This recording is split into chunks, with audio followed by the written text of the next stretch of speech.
usi isang marinaw mamayuga na sarong beladan ka mamayuga na panang pangkasarinaw mamayuga na kaguda sa kuraka mamayuga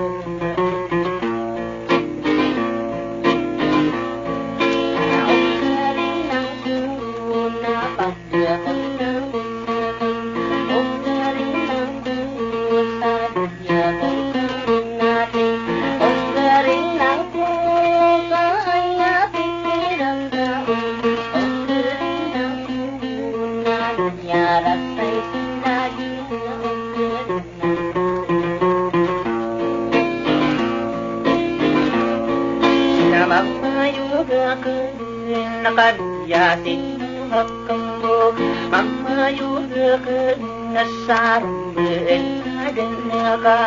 mamayuga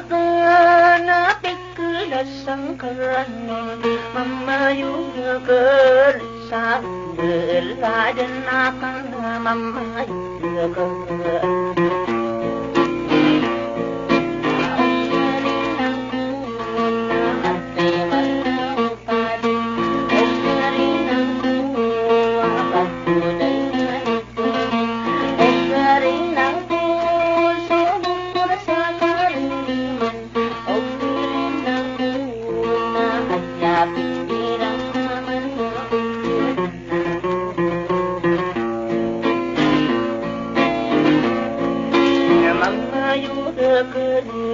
nakaraw kundi kukaraw mamayuga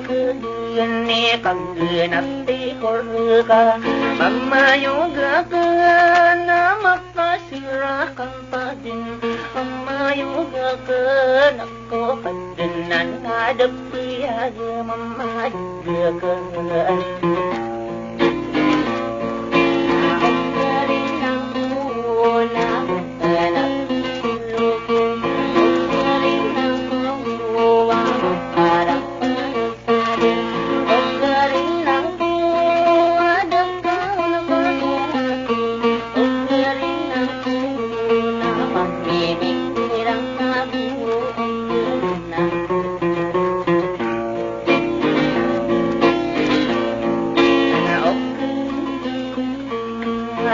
ayang pagpapikira mamayuga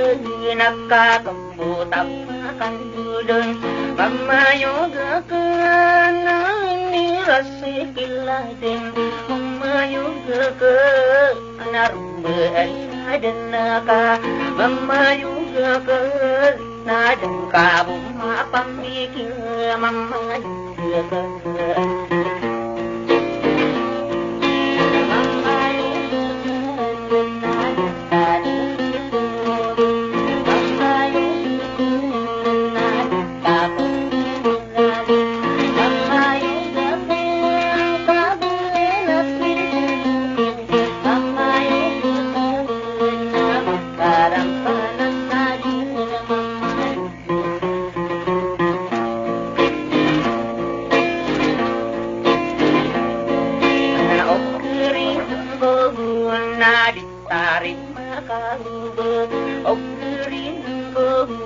sarang beladan ka ukirin ng punarubik ko din naman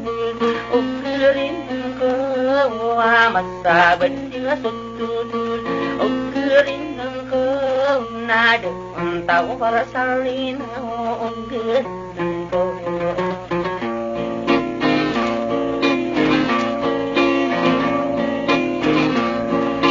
mamayuga na may pagmakatamang mamayuga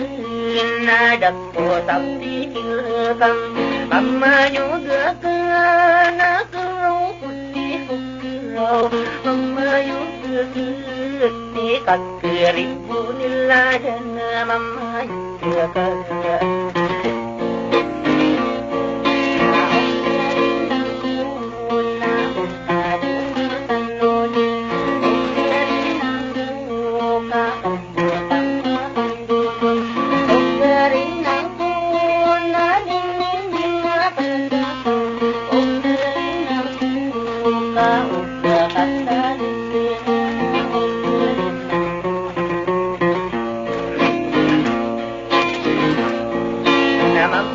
yugakin nakatawang kong marigin Mama yugakin nakaanyakan ka Mama yugakin at sasala ko lulot ka Mama yugakin napagganin marinaw Mama yugakin nasa sarap ko sa matay Mama yugakin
Mama yugakin nasa parabis sa dibina Mama yugakin nalalagit di totoo Mama yugakin nasa panagawan ako Mama yugakin na Mama yugakin nakabagan di katawi Mama yugakin na ba ako dinadalina Mama yugakin na pandirap ko darapa Mama yugakin na subuda ko kadili mo di Mama yugakin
Mama yugakin nakainobak ko sa lakaw Mama yugakin namiking dulo na sa giring Mama yugakin nakagulong kinasaran Mama yugakin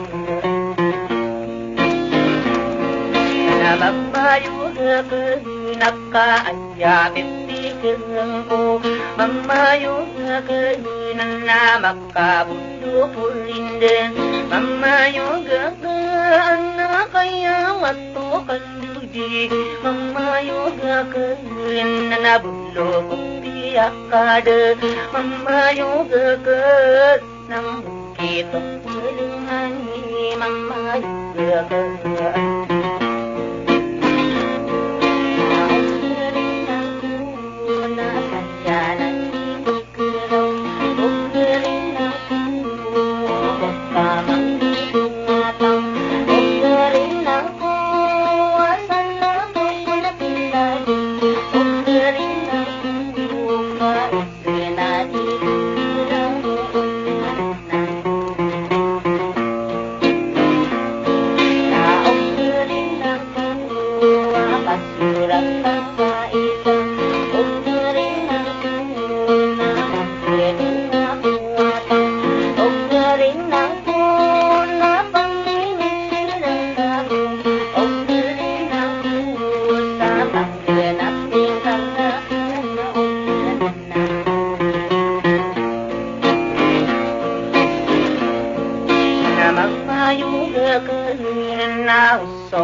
marro boti komaro mama yoga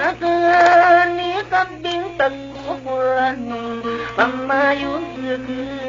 na bitegel ginawa mama yoga